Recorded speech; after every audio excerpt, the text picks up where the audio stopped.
something we've been following recently is recent algae bloom sightings here throughout Southwest Florida. Now, those blooms can be deadly for animals like fish and manatees living throughout our waters. There's been a growing concern from those within the wildlife community that manatees could be endangered once again. Our Fox 4's Calvin Lewis shows us what wildlife experts are finding right now.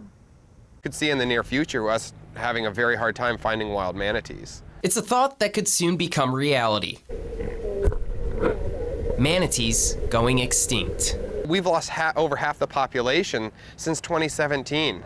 They're dropping incredibly quickly. Between January 1st and July 15th, 631 manatee deaths have been confirmed by the FWC. Compare that to 864 during the same time frame last year, when a record number of manatees died, most from a lack of their food supply, seagrass, which has been continuously wiped out by pollution like red tide. When manatees are exposed to the toxins of a bloom like that, those toxins stick to the seagrass, and so they ingest that, and they get an acute toxic reaction to that where they basically get paralyzed and they drown. It's these threats that Ranger Rob Howell is all too familiar with. The seagrass is diminishing much more rapidly than it has in the past, so now the manatees seem a little more sporadic with where they're going, trying to find more food, trying to find shelters and places like that where they can stay for the season. He says ongoing problems with pollution and reckless boating have created a hit to those food supplies. Pollution from fertilizers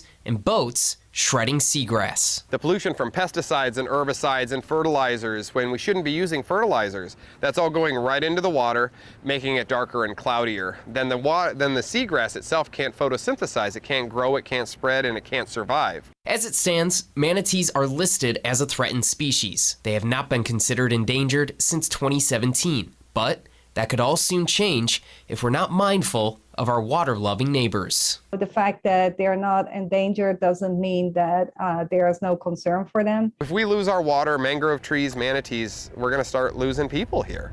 They're not going to want to be here. The whole people come here to enjoy it, so don't destroy it. In Lee County, Calvin Lewis, Fox 4.